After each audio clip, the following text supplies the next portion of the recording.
Un total de 23 allanamientos fueron los que se realizaron esta mañana en relación con este caso y la autopista del aeropuerto de Liberia. Vamos a ver un poco más en contexto para ver cómo se fueron desarrollando este tipo de allanamientos. Con detenciones y 23 allanamientos inició la mañana de este martes en diferentes puntos del país, todos vinculados con la construcción de la autopista que conecta el aeropuerto Daniel Oduber en Liberia, los cuales fueron coordinados por el Ministerio Público y la sección de anticorrupción del OIJ. En su momento, ya pues cuando se da esta adjudicación, la empresa ganadora, que es MECO, pues hace lo que se llama una ingeniería de valor y determina que no es necesario hacer, digamos, la remodelación de las 4 capas como tal, sino que simplemente pues con solo reasfaltar o recarpetear la primera capa, pues sería más que suficiente junto con otras medidas. En ese momento la unidad ejecutora no estaba de acuerdo porque el contrato se había hecho por todas las 4 capas como tal. Aquí es donde ya empieza a generarse, digamos, esa situación en la cual se empiezan a imputar a otras personas, entre ellos el director de aviación civil, por generar aparentes presiones contra los funcionarios de la unidad ejecutora y también contra, en ese momento, el exministro Batalla, quien estaba fungiendo como parte, digamos, de su labor como ministro. Los allanamientos se efectuaron en puntos como el Ministerio de Obras Públicas y Transportes, la empresa MECO, domicilios de funcionarios y exfuncionarios públicos. Entre los detenidos figuró el exministro de Obras Públicas y Transportes, Mauricio Batalla. De acuerdo con las autoridades, la investigación gira en torno a supuestas irregularidades en el proceso de adjudicación, construcción y fiscalización de la carretera. Entre los supuestos delitos están la malversación de fondos, cohecho y tráfico de influencias. Tanteo, no, en realidad estamos en las primeras de tanteo, no tenemos momentáneamente acceso al expediente. Sí sé que don Mauricio de esto no ha sido notificado. Esta es la forma, como hoy se hace, ¿verdad? Existen formas, maneras.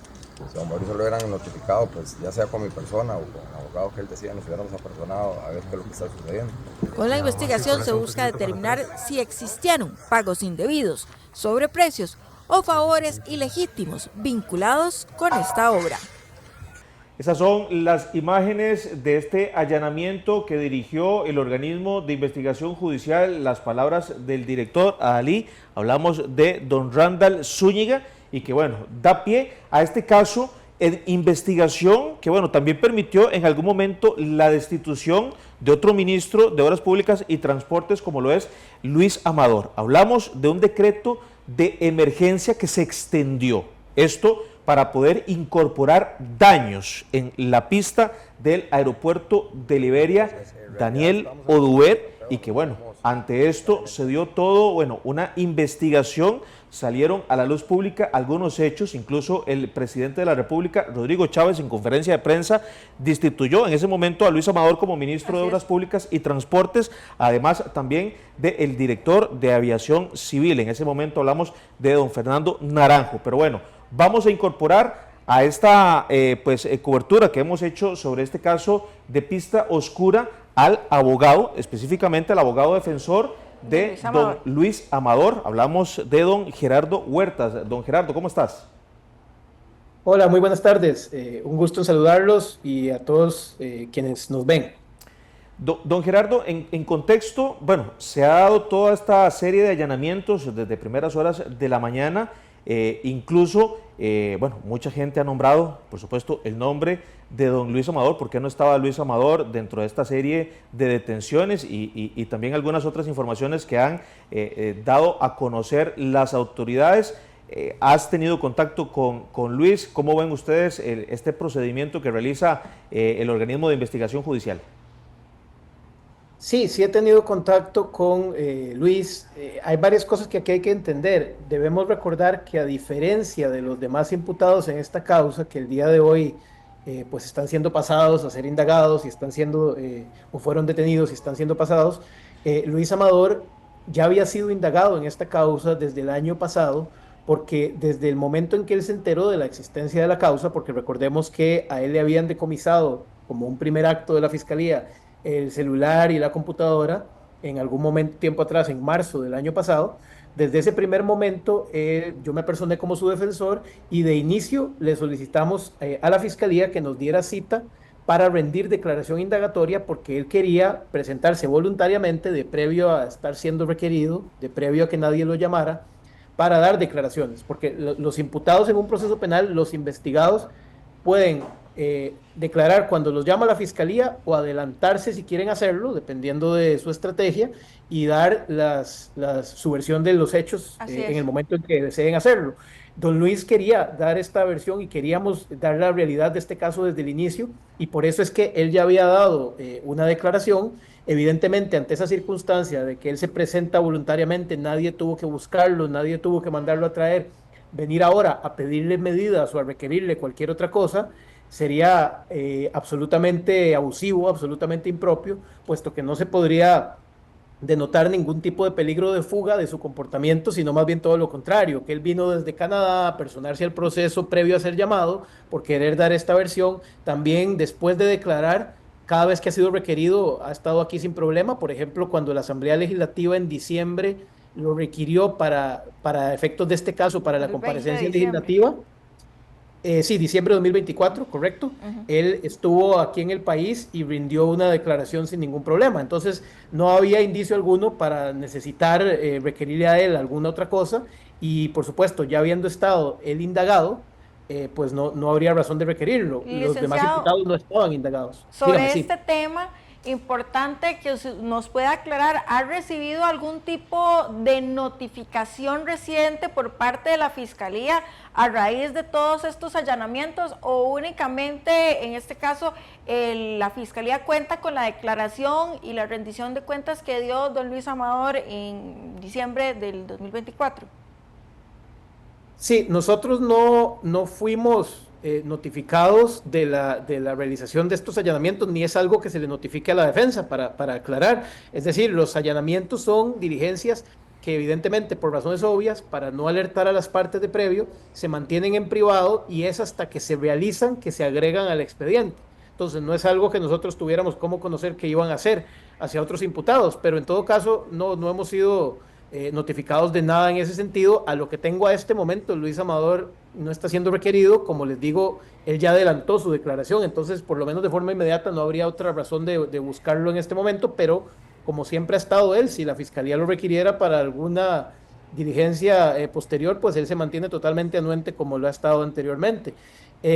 Además, hay que recordar que la Fiscalía a estos 4 imputados del día de hoy, a pesar de ser el mismo caso, lo está manejando en un expediente aparte, en donde se está llevando todo el trámite ordinario de las peticiones que hagan el día de hoy. Eso, don Gerardo, disculpa que te interrumpa, pero eso es importante aclarárselo al televidente porque lo decís correctamente. Son 2 causas separadas en 2 líneas diferentes que está manejando el Ministerio Público. Una es con los allanamientos y las detenciones que se realiza este martes, y la otra es donde está siendo investigado don Luis Amador en conjunto con el presidente de la República, don Rodrigo Chávez, y también la exministra de la Presidencia. Hablamos de Natalia Díaz. ¿Nos podrías detallar un poco esta diferencia o por lo menos estas 2 separaciones de las 2 causas? Sí, es así, por lo menos de lo que han informado hoy los medios. Y lo digo así porque, como ya indiqué, este tipo de allanamientos y de diligencias no se agregan de previo al expediente, entonces por razones obvias. Entonces nosotros nos estamos enterando en vivo o al mismo tiempo que ustedes, que los medios se enteran. Pero sí se está manejando como 2 causas, un mismo caso, pero tramitado en 2 expedientes. La razón de dividir ese trámite de esa forma habría que preguntársela a don Carlos Díaz. Pues es una potestad que la ley da, pero la razón puede ser, y aquí un poco especulando, pero por una razón de orden más que otra cosa. ¿Por qué? Porque recordemos que en la causa original, en donde están tanto mi cliente Luis Amador como el presidente Rodrigo Chávez como Natalia Díaz, el presidente todavía mantiene inmunidad y por ende cualquier trámite que se realice en esa causa que tenga que elevarse a nivel de una petición a un juez, tendría que llevar el procedimiento para juzgar a los miembros de los supremos poderes, que es un procedimiento especial que pasa ante los magistrados de sala tercera porque así está establecido en ley. Entonces, si todas las demás personas que el día de hoy fueron detenidas no tienen esa inmunidad y por ende pueden llevar un procedimiento ordinario con jueces ordinarios y no subir a sala tercera, pues considero que era más sencillo por un tema de orden dividirlo de esa forma para esas peticiones. Y puede ser esa la razón por la que está dividido a pesar de ser el mismo caso. Estoy especulando, ¿verdad? De las razones que pueda tener la Fiscalía, pues ellos son los que toman las decisiones con cada imputado, pero sí tiene que ver o puede tener que ver con ese tema de la inmunidad de un imputado y otros no. Sí, licenciado, quizá para que tengamos más claridad, porque en este proceso diputados hablan, diferentes sectores hablan, pero no es lo mismo, digamos, usted que ya ha tenido acceso al expediente desde el punto de vista de la acusación como tal. Puntualmente, en el caso de don Luis Amador, exactamente de qué se le acusa. Ok, recordemos que todavía no existe acusación, es decir, lo que hay es simplemente una denuncia y una investigación iniciada del proceso, y en este caso, a Luis Amador lo que se le investiga es por el supuesto delito de falsedad ideológica. Así ha sido iniciado y así ha estado siempre la investigación. Falsedad ideológica es insertar datos falsos en un documento público. Y lo que se investiga sobre esos supuestos datos falsos es el tema del nexo causal, o sea, la relación que exista entre la tormenta Bonnie y los daños de la pista que justificaron o que esa relación justificó el incluir el arreglo de la pista en el decreto de emergencia. Ahora, Luis Amador siempre ha dicho, no puedo pues obviamente entrar en detalles porque es un tema que se está ventilando a nivel judicial, pero de forma general les puedo decir, Luis Amador lo dijo también en la comparecencia en la Asamblea Legislativa, él siempre ha dicho que ese nexo causal entre la tormenta y los daños de la pista no es él quien lo establece, sino que eso le compete a la Comisión Nacional de Emergencias por ser un criterio jurídico, que son ellos los expertos y los competentes para establecerlo, y por ende no fue él quien establece ese nexo, sino que él se basa en lo que dicen sobre ese nexo, de la existencia del mismo, para todo lo que viene después. Tampoco es Luis Amador el que estructura el plan de inversión en donde queda finalmente adjudicado a MECO el arreglo de la pista, y todos esos detalles están explicados ahí en la causa ya con documentos y remisión a todas las pruebas. Pero eso es básicamente lo que se ha venido ventilando en relación a Luis Amador. Hay pues líneas que apuntan ahí, que hemos tratado de hacer ver desde la defensa de Luis, a quiénes son las personas que sí establecen esos nexos, a otros imputados, que es de donde viene ese asunto, y esperamos que estas diligencias del día de hoy impliquen que se encauce correctamente esa investigación, porque como siempre hemos dicho, no es Luis Amador el responsable aquí de esas circunstancias, ¿verdad? Don Gerardo, nada más antes de finalizar esta intervención tuya, dos preguntas muy puntuales. ¿Consideran ustedes como abogado defensor y también don Luis Amador, esto se trata de un tema político más allá de la causa que se está investigando? Y además, ¿estaría Luis Amador anuente a venir a Costa Rica en caso de ser requerido por las autoridades? Sí, le contesto de atrás para adelante. Totalmente anuente. Ya Luis Amador, las dos veces anteriores que fue, bueno, las veces anteriores que fue requerido, estuvo aquí en el país sin ningún problema. Entonces creo que ya él ha demostrado con su comportamiento que va a venir las veces que sea necesario. Antes de eso, inclusive vino sin ser requerido, adelantándose él a expresar lo que quería expresar de la causa. Entonces sí, por supuesto, eso en primer término. Y en segundo término, sí es un tema político, por lo menos desde lo que tiene que ver con la destitución de Luis Amador, que fue como empieza esta causa. Y lo hemos dicho anteriormente, la destitución de Luis Amador por parte de Rodrigo Chávez fue un acto de mero revanchismo político. Yo le he dicho públicamente, y Luis Amador lo ha expresado también en esos términos.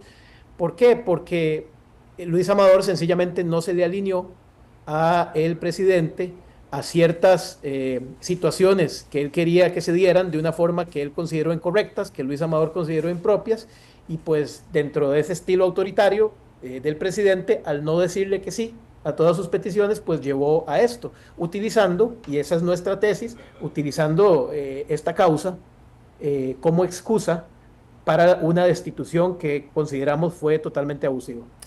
Gracias, don Gerardo, abogado defensor de Luis Amador, por acompañarnos acá en Primero Noticias. Hasta pronto. Con mucho gusto, gracias a ustedes.